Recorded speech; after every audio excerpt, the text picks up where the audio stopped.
साथियों सलाम नमस्ते सत श्री अकाल जय भीम जोहार। साथियों आपने थंबनेल देख लिया और कहानी भी मैं आपको बताऊंगा, लेकिन इससे पहले एक छोटी सी कहानी आपसे शेयर करना चाहता हूं। एक बुजुर्ग पिता थे, उनके पास एक घड़ी थी। उन्होंने अपने बच्चे को बुलाया, बेटे को बुलाया और कहा, बेटा इस घड़ी को देखो और जौहरी के पास जाओ, इसकी कीमत लगवा कर लाओ, पता करके लाओ कि इसकी कीमत दरअसल अभी मार्केट रेट वैल्यू क्या है इसका। उसने कहा, अरे अब्बू, अरे पिताजी, अरे बाबा, इसकी कीमत क्या होगी, ये इतनी पुरानी घड़ी है। उन्होंने कहा, देखो मैं जो कह रहा हूं वो करो, जौहरी के पास जाओ, कीमत पता करके आओ। वो गया जौहरी के पास। जौहरी ने बताया कि इसकी कीमत जो है 5,000 रुपये हो। फिर पिता ने कहा कि बेटे अब जाओ तुम कबाड़ वाले के पास, कबाड़ी के पास इसकी कीमत पता करके आओ। वो कबाड़ी के पास गया। कबाड़ी ने उस घड़ी को देखा, कहा कि 50 रुपए से ज्यादा कीमत इसकी नहीं होगी। फिर लौट आया बेटा। अब पिता ने कहा कि अब जाओ तुम किसी म्यूजियम में जाओ, किसी संग्रहालय में जाओ, किसी अजायब घर में जाओ, वहां पता करके आओ इसकी कीमत क्या है। वहां उसने उस घड़ी को दिखाया। म्यूजियम वाले ने घड़ी देखी, अल्टी पल्टी, कही इतनी पुरानी, इतनी नायाब घड़ी तुम्हारे पास कहाँ, हिस्टोरिकल है, एंटिक पीस है। कहा कि हमारी घड़ी है, हमारे अब्बू की घड़ी है, पापा की घड़ी है। लड़के ने कहा कि मुझे सिर्फ इसकी कीमत पता करनी है कि इसकी कीमत क्या है। उस म्यूजियम वाले ने कहा कि इसकी कीमत मैं 2.5 से 3 लाख रुपए, उससे ज्यादा भी दे सकता हूं, मुझे दे दो, ये बहुत ही नायाब अजूबी घड़ी है। वो घर लौट आया। उसका पिता ने कहा कि बेटे तुमने समझा इसका मतलब। बेटे ने कहा, बताइए बाबा। तो पिता ने कहा कि किसी भी चीज की कीमत वही पता कर सकता है जो उसे जानता हो, समझता हो। अब कबाड़ वाले को क्या पता, म्यूजियम वाले को पता था कि 200 साल पुरानी घड़ी है, ये जंग लगी कोई चीज नहीं है, वैसी घड़ी नहीं है। उसने सही वाजिब कीमत बताई। दोस्तों ये कहानी मैंने क्यों बताई, इसलिए कि आज जो तेजी से उभरा है झारखंड के राजनीतिक पटल पर एक नौजवान, यानी कि टाइगर जयराम महतो, उसकी कीमत आज लोगों ने पता कर ली है। हालांकि विरोधियों की भी तादाद कम नहीं है, लेकिन बड़ी बड़ी नेशनल पार्टियों से बड़े बड़े ऑफर दे रहे हैं और नौजवानों का तो काफिला ही उसके पीछे। वो जानता है उसके मूल्य को, उसकी कीमत को, कि इस नौजवान में बहुत कुछ है। एक है, ये कोयलांचल से निकला एक ऐसा हीरा है जो दमकेगा तो राज्य की, सूबे की राजनीतिक और सामाजिक तस्वीर को बदल डालेगा। फिलहाल तो यही यकीन है लोगों का, यही विश्वास है लोगों का। दोस्तों और मैं कुछ बातें करूं इससे पहले मैं चाहता हूं कि आप हमारा चैनल जो है सब्सक्राइब कर लीजिए और ज्वाइन बटन भी दबा दें। थोड़ी बहुत राशि का भुगतान करना होगा, आप हमारे सहयात्री बन जाएंगे। और दोस्तों आपका बहुत ही अच्छा सहयोग मिल रहा है, उसी तरह आपका सहयोग मिलता रहे। आप धड़ाधड़ फटाफट हमारा वीडियो शेयर करें, अपने दोस्तों को भेजें, परिचितों को भेजें, संबंधी और रिश्तेदारों के बीच फॉरवर्ड करें और लाइक कमेंट तो आप करें। तो दोस्तों मैं बात कर रहा था टाइगर जयराम महतो की। देखिए उनकी तबीयत ठीक नहीं है, स्वास्थ्य को लेकर अच्छी स्थिति फिलहाल नहीं, लेकिन उनमें एक जज्बा है, एक पता नहीं कैसा विल पावर है, कैसा आत्मविश्वास है जो चमकता है, धमकता है। और जब अपने लोगों के बीच पहुंचता है, जनता के बीच पहुंचता है, उसके दर्द को सुनता है, समझता है, महसूस करता है, तो बिलबिला उठता है, वो आक्रोश में चिल्ला उठता है, गरज उठता है, दहाड़ उठता है और कई राज खोलते जाता है। और उसने फिर कई राज खोल डाले हैं। तो अगर जयराम महतो कुछ बोलते हैं किसी पार्टी के बारे में, तो ये उस पार्टी को चाहिए ना, अगर वो गलत बोल रहे हैं जयराम महतो तो वो खंडन करे आकर। लेकिन आज तक तो ना भाजपा ने खंडन किया, ना ही कांग्रेस खंडन करती है। कुछ बात तो है दोस्तों, क्या बात है। हम चाहते हैं कि ईचागढ़ में जो उन्होंने भाषण दिया उसको आप सुने। अब किसे किसे नंगा किया है, किस किस नेता और किस किस पार्टी का जिक्र वो करते हैं अपनी तकरीर में, वो आप सुनिए, तब आपको मतलब समझ में आएगा और वीडियो का अर्थ समझ में आएगा। चलिए दोस्तों सुनिए, ईचागढ़ में टाइगर जयराम महतो आखिर कहते क्या हैं। लेकिन हमारे लोग मजदूर बन के हैं और अधिकारी बन के बाहर के लोग आते हैं। तो आज वहां मुंडा मन की व्यवस्था, कहीं संथालों की व्यवस्था, कहीं कुर्मियों की व्यवस्था, कहीं मुंडाओं की व्यवस्था, सबकी अपनी अपनी एक स्वशासन व्यवस्था। लेकिन जब उस स्वशासन व्यवस्था में जिसमें ग्राम सभा को महत्वपूर्ण माना जाता है, जब उसमें कोई डिस्टर्ब करता है, तभी कोलान अलग देश की मांग उठती है। आप अगर किसी को सताओगे नहीं, आप किसी को अगर डिस्टर्ब नहीं करोगे, तो अलग देश को छोड़िए या कोई अलग जिला भी नहीं मांगेगा। अगर आप किसी से अच्छा से बिहेव करोगे, किसी से प्यार से, इंसानियत से अगर पेश आओगे, तो कोई अलग जिला नहीं मांगता है। यहाँ अलग देश मांगा जा रहा है, क्योंकि अतिक्रमण चौतरफा हो रहा है। इस राज्य के एक महान विभूति हुआ करते थे, राष्ट्रपति पुरस्कार विजेता रामदयाल सिंह मुंडा। बड़ी एक अच्छी बात कहा करते थे कि झारखंड का अर्थ क्या है, कि झारखंड कहां से कहां तक है, झारखंड मतलब क्या है। और बड़ी एक लाइन में कहते थे कि जहां जहां तक मानव की छाप जाती है, वहां तक झारखंड है। चाहे वह संथाल परगना हो, छोटा नागपुर हो, या बंगाल का पुरुलिया, मेदिनीपुर, बांकुड़ा हो, या उड़ीसा का मयूरभंज की उधर हो, झारखंड एक संस्कृति है। झारखंड एक अलग जीवन शैली है। इसीलिए हमारे पूर्वजों ने 88 साल लड़ाई लड़ा, 1-2 साल नहीं, 88 साल। 1912 में हम लोग पहली बार झारखंड राज्य अलग करने की बात उठाए। 1928 में लिखित रूप से हम लोग अलग झारखंड की मांग किए, और धरती आबा बिरसा मुंडा की जयंती 15 नवंबर 2000 को हमें अलग झारखंड राज्य मिला। बस कहने को अलग झारखंड राज्य किसके लिए मिला? क्या हमने अलग झारखंड राज्य 24 को केवल जिला बनाने के लिए लिया था? 81 विधायक और 14 सांसद बनाने के लिए अलग राज्य लिया था क्या हमने अलग झारखंड राज्य लिया था झारखंड की 3.25 करोड़ जनसंख्या लिया। हमने अलग झारखंड राज्य लिया था झारखंड के 32,600 गांवों की सुविधा के लिए। क्या आज वो सुविधा हमारे पास है? क्या वो सुख सुविधाएं और रोजी रोजगार हमारे पास है? ये सवाल आपसे आज आदिवासी दिवस के दिन मैं कर रहा हूँ। क्यों हमने झारखंड राज्य क्या केवल कुछ परिवार को विधायक बनाने के लिए लिया था? आज माननीय मुख्यमंत्री हैं, उनकी पत्नी गांडे से विधायक हैं, उनके भाई दुमका से विधायक हैं, उनकी भाभी जामा से विधायक हैं। तो हमने एक परिवार को विधायक और सांसद बनाने के लिए राज्य नहीं लिया था। ये राज्य इसलिए लिया गया था ताकि इस राज्य के जो लोग हैं उन्हें अधिकार मिले, इस राज्य के आदिवासियों को उनकी पहचान मिले। आज आदिवासी सरना धर्म कोड की मांग लगातार कर रहे हैं, लेकिन जो यहाँ सदन में सुन जाते हैं, मौन हो जाते हैं, गौन हो जाते हैं। तो आज ये अलग हुआ कि आदिवासियों को उनकी पहचान मिले, आदिवासियों को मूलवासियों को उनकी पहचान मिले, मूलवासियों को इस राज्य में उनका सम्मान मिले। इसलिए हमने झारखंड राज्य अलग किया था। लेकिन आज देखिए आज हमारे साथ हो क्या रहा है। कल निर्मल दा की शहादत दिवस है। सवाल बनकर फिर उठूंगा, जो बन पड़े सो जवाब रखना। मेरा खून बेकार ना जाए, मेरे खून का हिसाब रखना। क्या आपने निर्मल दा के खून का हिसाब रखा है? ये नई पीढ़ी निर्मल दा के खून का हिसाब रखी है? क्या सरकारों से सवाल करेगी, जवाब मांगेगी कि गोली खाया है अगर निर्मल महतो तो सुप्रियो भट्टाचार्य महासचिव बन के घास छिल रहा है क्या आप सवाल करेंगे? क्यों नहीं करेंगे?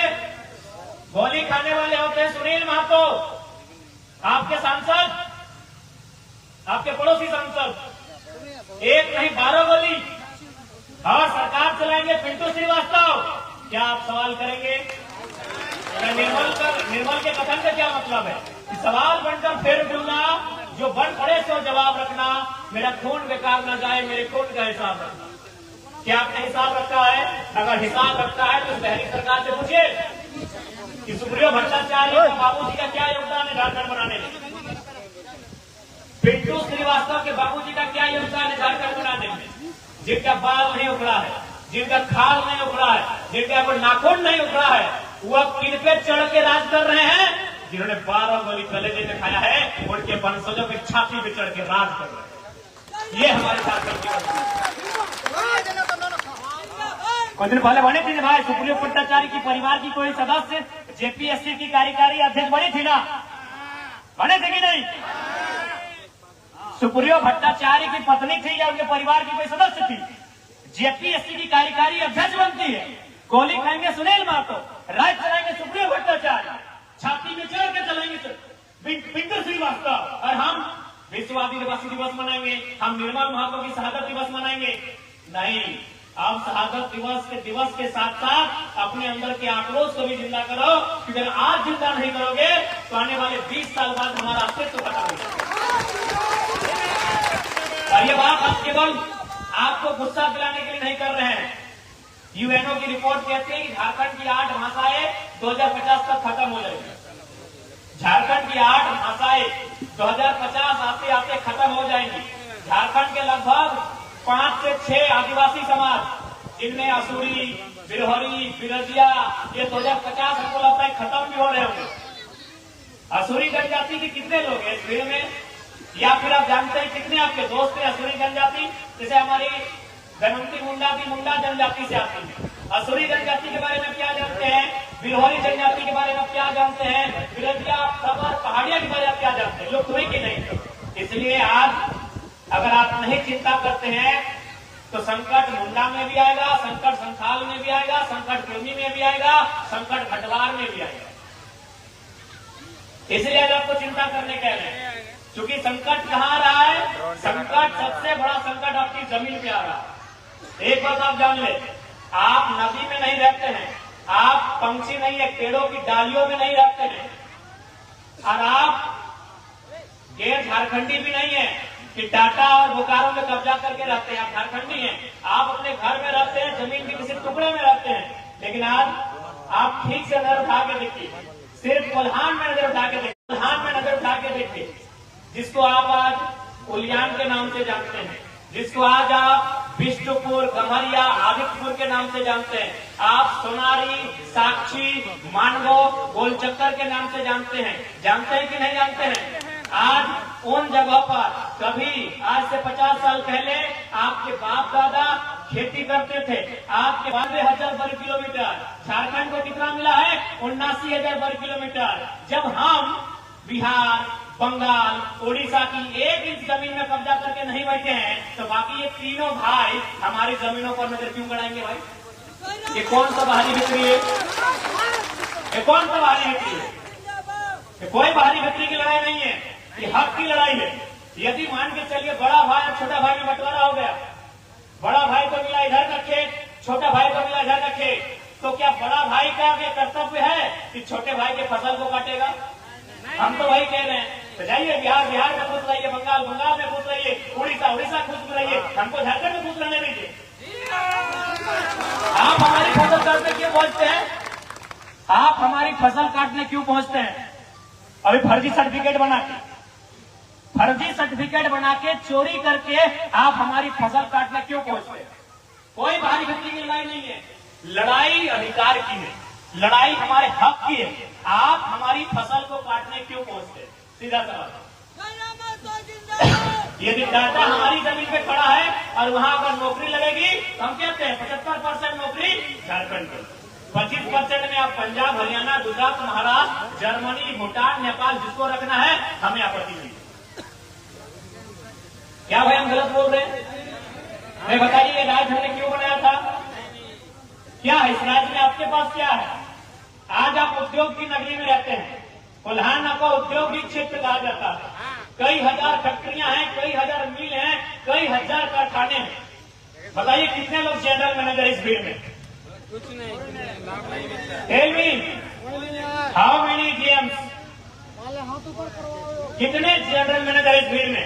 चलिए आप नहीं, आपका मौसा, मामा, जेठा, फूफा, काका कोई है? भेजिए भैया। तो क्यों हमने झारखंड राज्य लिया था? ये तो सवाल है। आप जनरल मैनेजर नहीं है, आप एचआर नहीं है, आप सुपरवाइजर नहीं है, आप ठेकेदार नहीं है, आपका मौसा नहीं, आपका मामा नहीं, आपका काका नहीं, आपका जेठा नहीं, आपका फूफा नहीं, तो कौन है भाई? दामाद लोग है। राजस्थान, गुजरात से आने वाले दामाद लोग हैं क्या? इसलिए हमारी लड़ाई कोई गलत नहीं है। हम आपको भविष्य की बात कर रहे हैं। न झगड़ा हमारा यूपी, बिहार, बंगाल से, किसी से हमारा कोई झगड़ा नहीं है। आपको हिस्सा मिला है, आप अपने बोलते हैं ना 12 बीघा में पुदीना, ये लोग बोलते हैं हाँ, इधर वाले भैया लोग बोलते हैं कि 12 बीघा में पुदीना बा। तो 12 बीघा में पुदीना है तो चटनी बना के खाइए ना, हमको रहने दीजिए बोदी झांझरा झींगा के साथ। बोलते हैं ना भैया कि 12 बीघा में पुदीना बा, तो आप अपने 12 बीघा की पुदीना की चटनी बना के खाइए। हमारा अगर 1 बीघा है और 1 बीघा में अगर हम लोग खीरा, ककड़ी, गाजर जो भी लगाए हैं खाने दीजिए, सफिशिएंट कराने दीजिए। अब करिए अपना 12 बीघा में जो करना है। ये लड़ाई जेन्युइन है, ये मुद्दे जेन्युइन है। आज यहीं बगल में दर्जनों छोटी छोटी फैक्ट्रियां हैं। एक पति पत्नी का घर धस गया, दोनों मर गए, मुआवजा नहीं मिला। इसलिए आज हमारी लड़ाई कोई गलत नहीं है। आज आप चीजों को समझिए। आज आप ही उम्मीद कीजिए ना कि 100 साल पहले आपके बाप दादा जहां हल चलाते थे, जहां आपकी दादी, नानी, काकी, जेठी, मासी, मामी धान लगाती थी, आज वहां क्या है? बड़ी बड़ी बिल्डिंगें हैं और उन बिल्डिंगों में आप नौकर के सिवा कुछ नहीं है। आपको अगर वह काम भी मिलता है तो झाड़ू पोछा का काम मिलता है, आपको अगर वह काम मिलता है तो सेल्समैन का काम मिलता है, आपको वह दरबारी का काम मिलता है, मैनेजर का काम नहीं मिलता। क्यों? इसलिए सरकार को इंटरफेयर करना चाहिए। आज यही बगल में हमसे 14 साल बाद एक राज्य बना, उस राज्य का नाम है तेलंगाना। हम बने 2000 में, 2014 में बना तेलंगाना। तेलंगाना की सरकार ने क्या किया कि तेलंगाना राज्य की जितनी भी नौकरी होगी 100% तेलंगाना को मिलेगा। अरे हम तो 75-80 की बात करते हैं। कौन सा गुनाह करते हैं, कौन सा अपराध करते हैं, क्या करें? आपको मैंने सारा खुला छोड़ दे, मैंने अपने सारे खेतों को आपको चरने के लिए खुला छोड़ दे, लूटने के लिए आपको खुला छोड़ दे। जैसे पूजा सिंघल 25 करोड़ लूट के चली गई IAS, जैसे डीसी छवि रंजन लूट के चला गया, मैं आपको लूटने के लिए छोड़ दे, तब झारखंडी बढ़िया है। नहीं बताइए, चांडिल डैम कब का विषय है? 1960 का है, 1960 का विषय है, आज तक समाधान नहीं है। क्यों भाई? ना सिस्टम में फिर दिक्कू, जिनको दिक्कू बोलते हैं, दिक्कू लोगों ने कब्जा किया। बताइए, 1960 का विषय आज तक समाधान नहीं हो पाया है। यानी दिक्कू लोगों को सिस्टम से बाहर करना होगा, उसके लिए सरकार को बाहर करना होगा। क्योंकि दिक्कू को संरक्षण देने का काम किसी ने किया है तो सरकार ने किया। हाँ भाषण दर लोग को फिक्स बताइए, यही बगल में 2 नौजवानों की प्रतिमा है, धनंजय महतो। 1981-82 का टाइम था ना, 1981-82 का टाइम था। गंगना के पुलिस ने गोली से कभी मिल पाए नेता लोग, ना कभी उनके परिवार की सुधि ले पाए, ना कभी इनको सम्मान दे पाए। सम्मान यहाँ मिलेगा पिंटू श्रीवास्तव, विनोद पांडे, सुप्रियो भट्टाचार्य, महुआ माझी। यहाँ महुआ माझी को सम्मान मिला। भाई ठीक है कि स्त्री है, हम पे टिप्पणी नहीं करेंगे, लेकिन सवाल है कि आपने सविता महतो को सम्मान काहे नहीं दिया? महुआ माझी राज्यसभा सांसद है ना, सविता महतो का टिकट हटाया था ना।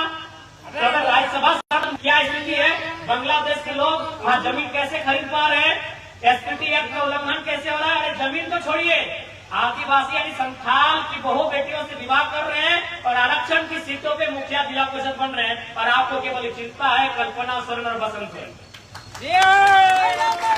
चलिए, उतना बड़ा झारखंड है, संथाल समाज के बारे में सोचिए, सभी नेता अपना अपना समाज के बारे में सोचे ना, भला हो जाएगा। ताकि सभी बड़े बड़े नेताओं के पास 50,000 करोड़ की संपत्ति है, 60,000 करोड़ की संपत्ति है, 1 लाख करोड़ की संपत्ति है। तो अगर 50,000 करोड़ को अगर हम 1-1 करोड़ बांटते हैं तो कितने लोगों में जाएगा? 50,000 तक। 50 और आदमी तो करोड़पति बन जाएगा। चलिए, अपने समाज के 50,000 लोगों को बांट दीजिए। केवल ये लोग समाज के नाम में बरगला के वोट देने का काम करते हैं और परिवार से बाहर कोई नहीं सोचते। चाहे जेएमएम के सुप्रीमो रहे, चाहे आजसू के सुप्रीमो रहे। जेएमएम में कौन? मुख्यमंत्री हेमंत सोरेन, भाई बसंत सोरेन, खुद की पत्नी कल्पना सोरेन, एक भाभी सीता सोरेन। आजसू में कौन? सुदेश महतो जी, मौसा चंद्रप्रकाश साहब और मौसी सुनीता चौधरी। हेमंत जी बताइए कि कैसा राज बनाया? आज लेके आए 1,000। बिल्कुल हमारी दमन दीदी बढ़िया बात बोली कि अभी खेती बाड़ी का दिन है। अभी जो आप सुबह से देखिए दीदी लोग लाइन में लगी, अभी वो खेती बाड़ी का एक बात बताइए, आपके लिए 1000 रुपए इम्पोर्टेंट है या आपका खेत में धान लगाना? धान लगाना इम्पोर्टेंट है। आपकी माँ ने धान लगाया है, आपकी दादी ने धान लगाया है, आपकी परदादी ने धान लगाया है। 1000 में क्या होगा? 1000 में आपका महीना दिन का शैम्पू नहीं होगा। आपके लिए इम्पोर्टेंट आपका धान है, लेकिन धान के दिन में क्या है भाई? गर्मी के दिन में करते हैं, मिलन महीना में करते हैं, जब दीदी लोग ढीला नोचने का काम करती है, वो सब समय में करते हैं। खाए हुए लोग दीदी लोग के लिए स्पेशल दिन आता है। लोग अब मिलन महीना में खेती बाड़ी नहीं ना होता है, तो बैठ के ढीला उला का काम करती है, क्या नहीं मानिएगा। तो सब टाइम में योजना लेके आते, मैया समान योजना। अभी खेती बाड़ी का दिन है और मैया और माटी दोनों बराबर है। मैया लोग को माटी में जाके खटना ही होगा, धान लगाना ही होगा, तब बच्चे को खिलाएंगे। इस 1000 रुपया के सरकार से कुछ नहीं होगा। चुनाव के बाद स्कीम भी बंद हो जाएगा। गलत टाइम पे लेके आए।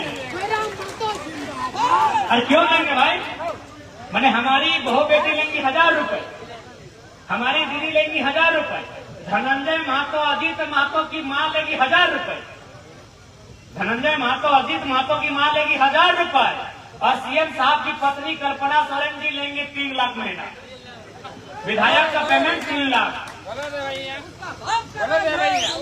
3 लाख रुपया विधायक जी का पेमेंट है। ये कौन सा सम्मान है महिलाओं का? आप गांडे चुनाव लड़ते हैं, देमंती मुंडा को लड़ा देते, क्या है? आप ही के परिवार में विधायक बनने के लायक लोग हैं क्या? अभी कम से कम उस चुनाव में 10 करोड़ खर्चा हुआ, सिर्फ गांडे चुनाव लड़ने में 10 करोड़ खर्चा हुआ, क्योंकि राज्य का पूरा सिस्टम गांडे में था। उतना छोड़िए, अभी आप सरायकेला होते हुए, जमशेदपुर होते हुए चाईबासा चले जाइए, हमको लगता है कम से कम 1 अरब का मुख्यमंत्री का केवल पोस्टर लगा। 1 अरब का, 1 अरब का, 1 अरब का पोस्टर लगा। और क्या बोलेंगे? राज्य का खजाना खाली है। क्या बोलेंगे? जब पारा शिक्षकों की समस्या का समाधान करना हो, जब सहायक पुलिस कर्मियों का समस्या का समाधान करना हो, जब तमाम अनुबंध कर्मी, पारा कर्मी का समस्या का समाधान करना हो, तब कहेंगे कि राज्य का खजाना खाली है। आप केवल चाईबासा पे घूम के आइए, 1 अरब का पोस्टर लगा। और सबसे ताजुब कि पोस्टर लगा है निर्मल महतो के नाम से, कि निर्मल दा की शहादत को नमन बंदन श्रद्धांजलि। अब निर्मल लगा फटवे नहीं है। तो साथियों, अब देखते जाइए आगे आगे होता है क्या। अभी तो जयराम महतो बहुत बोलेंगे, दहाड़ेंगे, गरजेंगे और कई चेहरे बेनकाब होंगे। इंतजार कीजिए और हमें इजाजत दीजिए। जय हिंद, जय भारत। और आप अगर फेसबुक पर देख रहे हैं तो फॉलो कर लें हमारा पेज, और अगर आप यूट्यूब चैनल देख रहे हैं हमारा, सब्सक्राइब कर लें और बेल आइकन दबाना हरगिज़ ना भूलें। धन्यवाद, शुक्रिया।